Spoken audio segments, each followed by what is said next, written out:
Politics Friday, and joining me this morning is Tracy McClellan and Hamish Campbell. Good morning to you both. Good morning, Chris. Good morning, Tracy.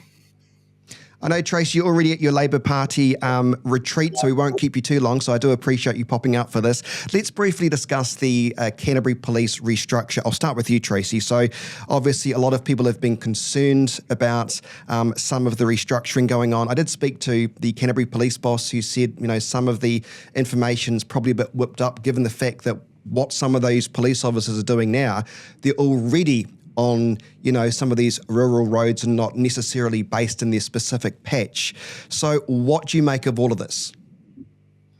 Well, I think people are quite rightly concerned. I'm not across all the detail in some of the more rural examples that you give, but I do know that Littleton, for instance, Station, that is proposed to go down to one police officer.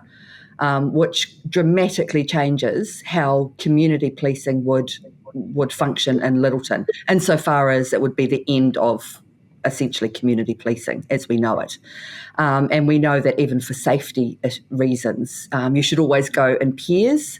Those police officers in Littleton are part of the community, and they walk the streets, they talk to people, and they keep on top of things. So I think, if I use Littleton as an example, I think the community quite rightly should be concerned, and they haven't had any input into this process so far. Yeah, and that's actually a good point you make, isn't it, Hamish? The fact that, I've had to speak to the police boss to get a bit more information, but there hasn't really been consultation first with the community, although I'm sure the police would argue, well, they're doing that right now with their proposal. What do you make of all of this? Look, it is a tentative plan. And of course, the police, this is really an operational matter for the police. They're always looking at what's the safest and most efficient way they can deploy their resources. I think it's really important to actually give a big shout out to the police. I think they do an excellent job. Since we've come to government, there's been 28,000 less victimisation. So that's a population of Timaru each year which are not getting bashed, robbed or raped. And I think they're doing an excellent job to get tough on crime, and that's exactly what we have tasked them to do. Tracy, though, is centralising police... Hamish is exactly right. The police do a fantastic job, but they can only do as good a job as the resources that they've got.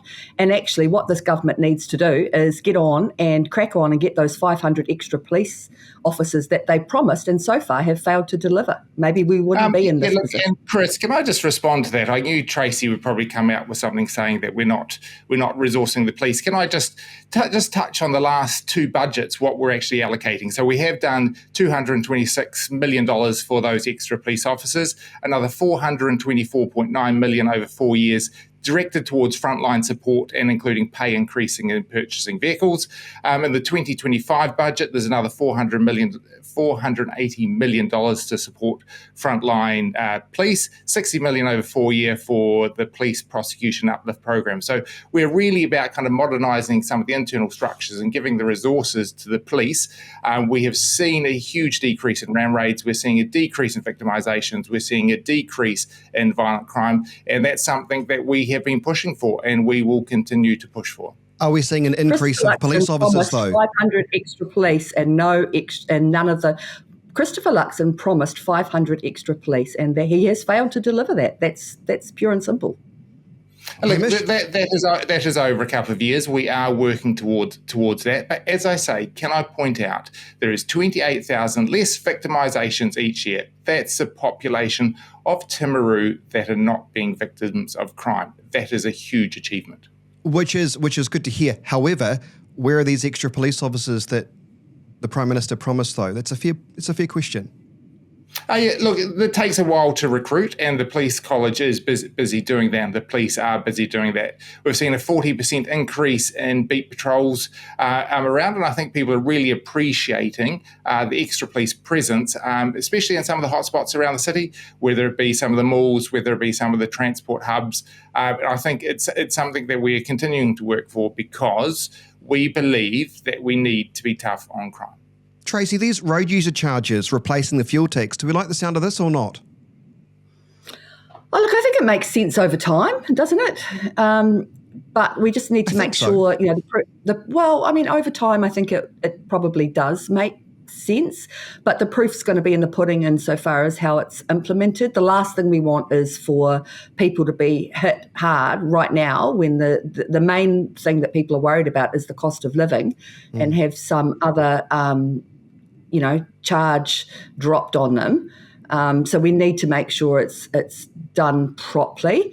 And, of all the things this government could be doing, this is hardly, real action on the cost of living right here, right now. I don't think it's something that's even the government are talking about would be until the end of 2027.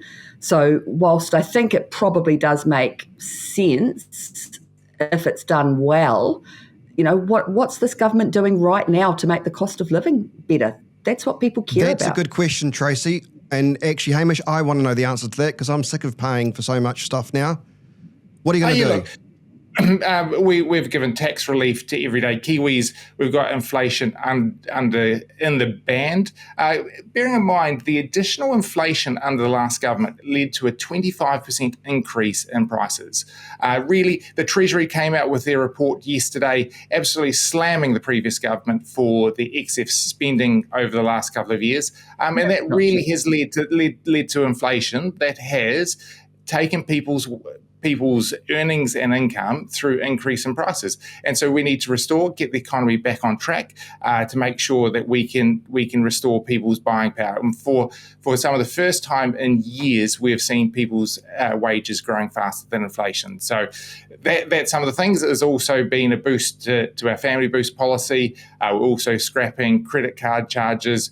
So there's another $160 million in the back pocket of everyday Kiwi. So there's a whole range of issues. Why am I not feeling like I'm feeling it though? I mean, what you've said is great, but I just don't feel like it just feels tough for everybody. Because really the high level of inflation that we have experienced over the last number of years has led to an increase of prices by about 25%. So the Labour government was in for 6 years. That's a huge rate of increase over those 6 years to have a quarter of an increase in prices. That is why people are feeling the pinch. And that's why we're keeping focused on making sure we can deliver for everyday Kiwis. And that is through tax relief. That is through increasing family boost. It is through all these measures, but also making sure that we can actually we can make sure our economy is back on track. And one of the big issues I think New Zealanders are facing is the price of housing. And we have seen a decrease in rents. We've seen a decrease in asking prices for houses. These are things that make a huge difference to everyday Kiwis. Okay. We lost Tracy, but I think Tracy is back now, so we'll see if we can bring her back. You back, Tracy? I'm so sorry. I lost my internet connection. That's okay. I thought, she's had enough. She's just gone because Hamish was ranting too much. But you're back. No answer on the cost of living. You're like, for God's sake, I'm bored. I'm out of here. Bye. Tracy, I wanted to give you the right to respond, and that was regarding the Treasury report that was put out yesterday, which did essentially say, in a roundabout way, that perhaps the Labour government didn't take its advice and stop spending stuff that wasn't necessarily COVID related. I mean, to be honest, that doesn't come as any surprise to me. There were some things, and when I look back now, that were under the banner of COVID response funding, like, shovel-ready projects. However, some of the shovel-ready projects were necessary, but I want to give you the chance to respond because you were nodding your head. Quickly go before it cuts out again.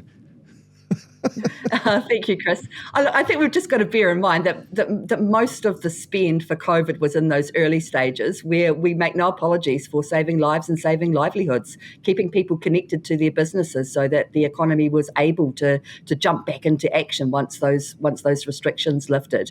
So it's all very well to have a little bit of hindsight and have an overview when we compare ourselves to other countries that actually didn't do as good a job, but we've got to keep that to the forefront that it was about saving lives and saving livelihoods. That's an interesting interpretation of what the report actually said, but we'll leave it there. We seem to have lost Tracy again. Terrible hotel reception. We'll have to try and get that fixed. But she has texted me to say, continue on and have a lovely weekend. So we will continue on just with your good self, Hamish. I just want to briefly ask you about Christchurch Mayor Phil Major getting independent advice on Park Terrace, the cycleway, amid growing frustration with staff. Essentially what he's saying is, I think we can do this better. What do you say? Yeah, look, I think the Mayor has demonstrated over multiple ways of kind of really being a man of action. If we go back to kind of early days when he dug a ditch to prevent flooding in New Brighton, to moving truck trailers, and I think this is another example of actually making sure of getting things done and the best for Christchurch. I hear a lot of complaints around that Park Terrace cycleway, and also the Harewood Road cycleway. It has been a bugbear for a lot of people. I think it's really good to have that. The views of people in Christchurch feed into these situations, and I think that's why it's important to make sure that we actually have the right balance of councillors around the table, so Phil can actually get some of these things done. With 3 Christchurch City councillors returning unopposed, should we worry about that, Hamish, given the fact that, I mean, look, one side of the coin is these councillors may be doing an excellent job, nobody else wants to go up against them because they'll lose, but others could suggest that, well, people don't really care about going into local government.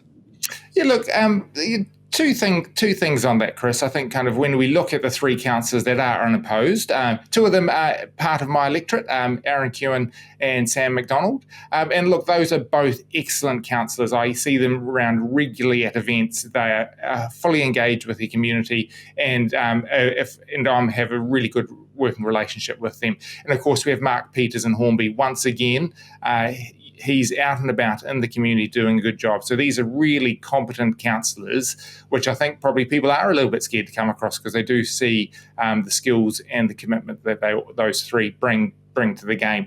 We have other council wards like Christchurch Central and some others which have up to 5 candidates. So I think we do see competition across the city. I think it's really important to encourage everybody to get out and vote because, of course, there's a vote for the mayor, and that's very important. So I'd hate to think the people in those 3 wards would say there's no point in voting. I think it is very important to vote and getting out there. So that's one thing. And the other thing is when we look across the country at the local body, I think there's about 3,526 people standing across 66 different wards, and that is probably the highest it's been for years. So there's a lot of people coming forth to put their hand up for local body, and I think that's really encouraging. But we do need people to get out and vote to have their say.